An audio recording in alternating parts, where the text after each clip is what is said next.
40K, the grim dark future in which there is only war.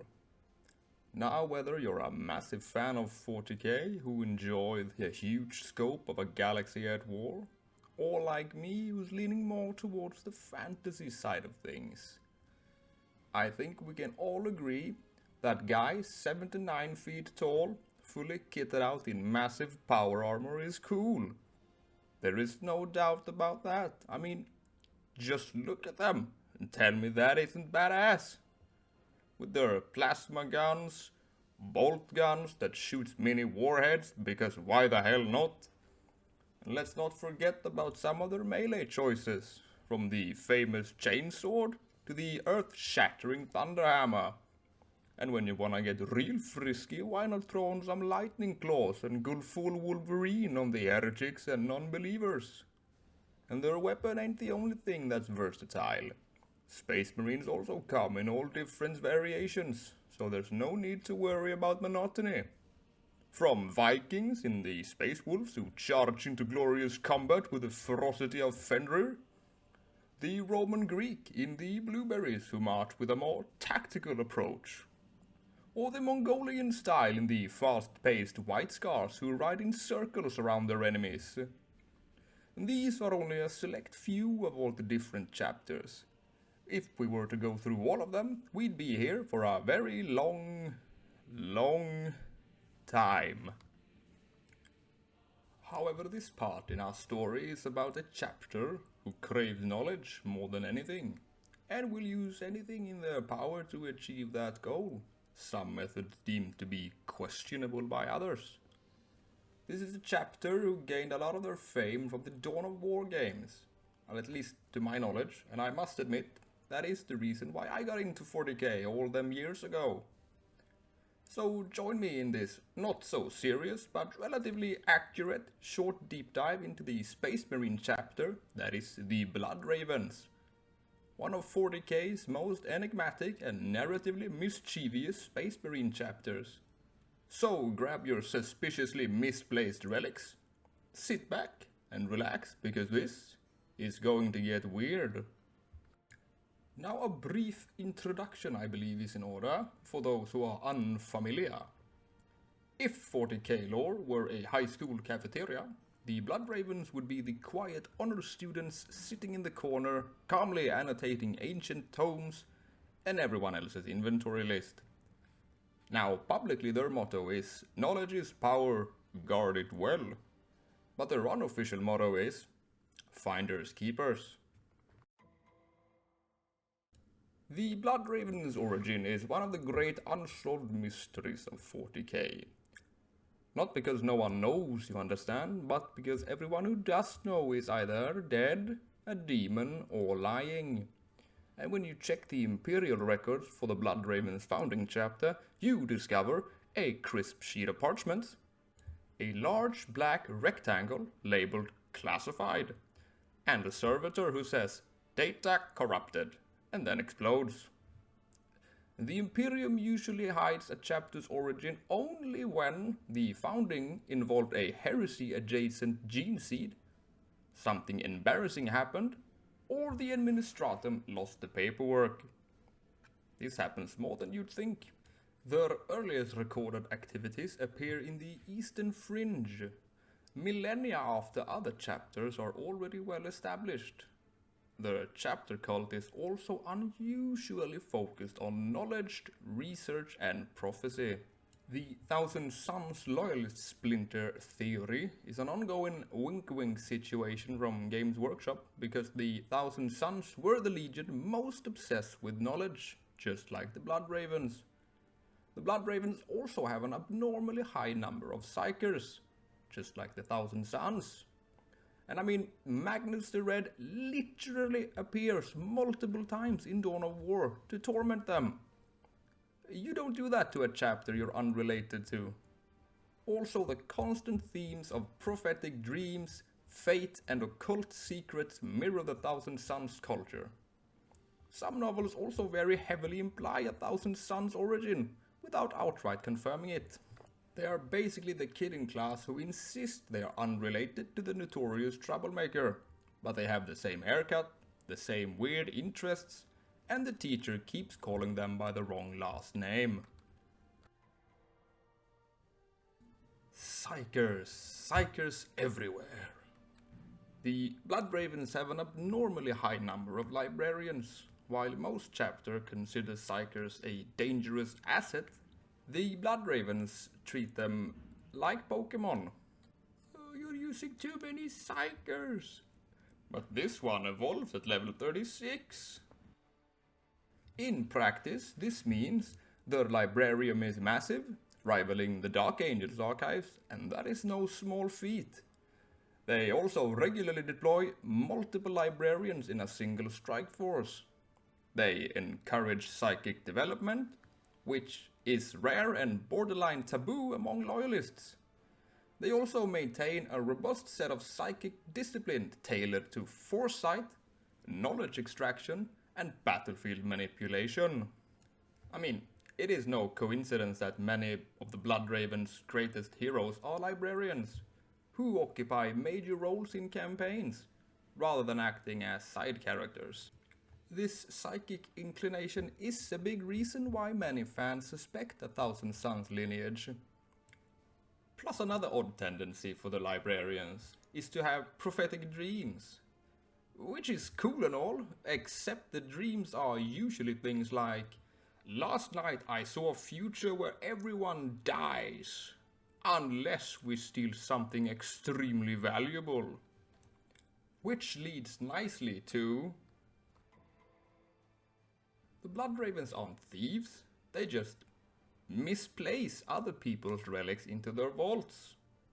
Their track record includes claiming lost relics that somehow turn out to belong to the Space Wolves, or the Black Templars, or maybe the Mechanicus. Or, oh, look! An Eldar Soulstone! How did that get there? They also accidentally walk out of war zones with items they found lying around. Like the infamous moment in Dawn of War 3, where Gabriel Angelus just lifts a relic from the Mechanicus like he's taking leftovers after a party. Let me set the scene.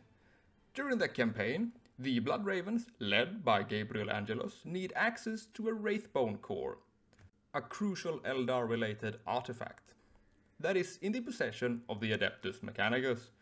The Mechanicus, as always, treats their relics as sacred, and is not especially enthusiastic about handing anything over, especially to Space Marines known for acquiring things. The Bloodraven's reputation says hello. Gabriel's solution? He just picks it up. He literally walks over and takes it, declaring that the needs of the chapter and the mission override Mechanicus' claims. This rather unorthodox style of liberating also causes some inter-chapter passive-aggressive notes. The Ultramarines be sending them message like, "Can you please return the gauntlets of Macragge? We know you have them. They have our initials." The Bloodravens then responding with, "Mr. Blueberry, have you tried retracing your steps, per maybe?" The known joke in the fandom is that if a relic is missing, you know the Bloodravens already have it catalogued, dusted, and filed alphabetically.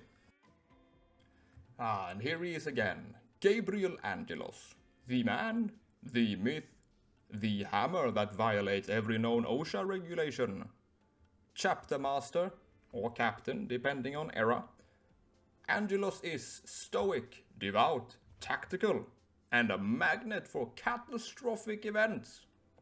He also has an awe-inspiring tendency to jump from orbital platforms into battle, because it looks cool as hell. Headbutt war engines. Disobey chapter masters when they are being stupid. Based, by the way. And show up anywhere the plot thickens. He is a warrior poet in Terminator armor.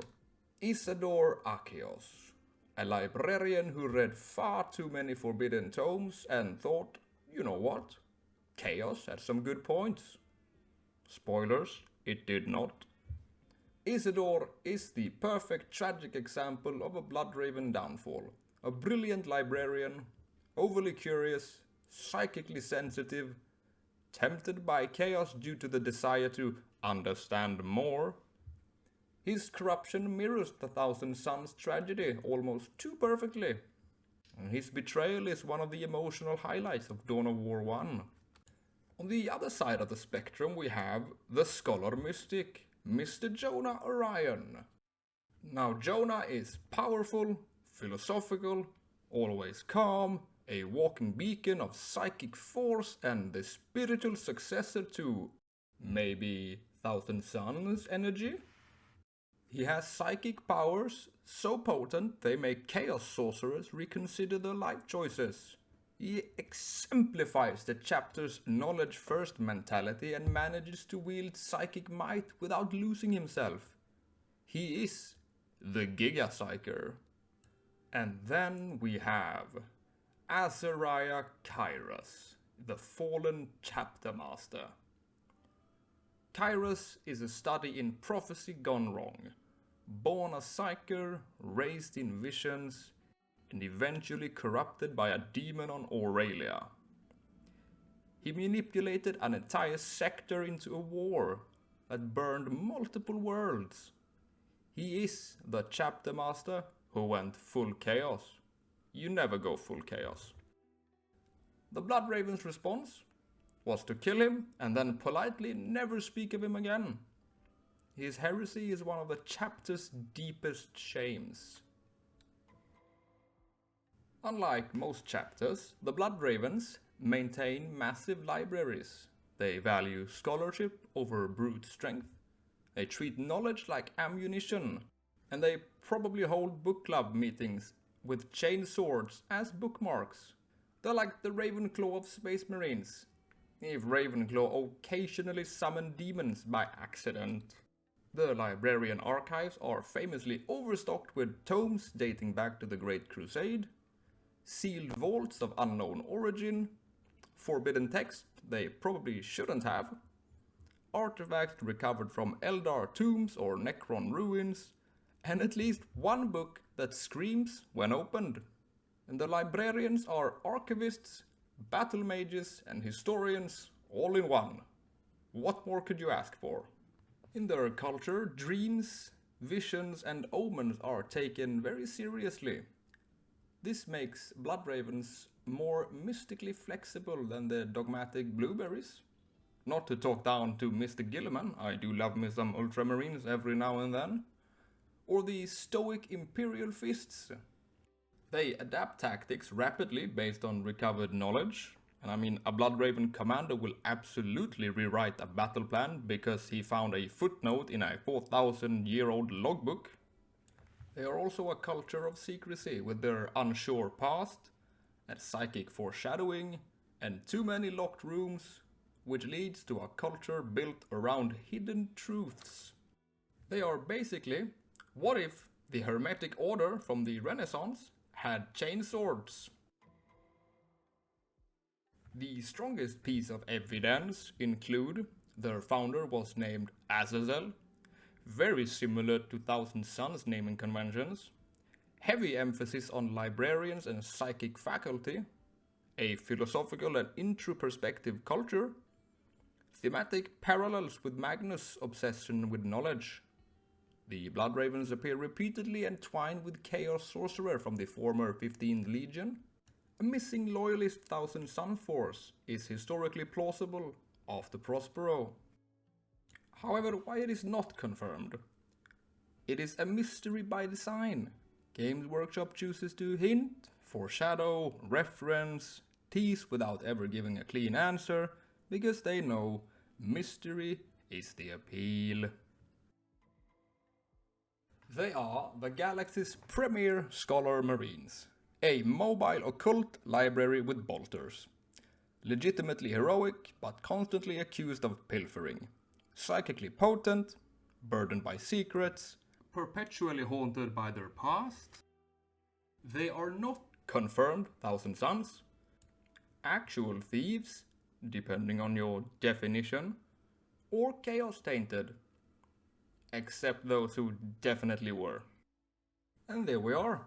a short deep dive into 40K's most scholarly kleptomaniacs.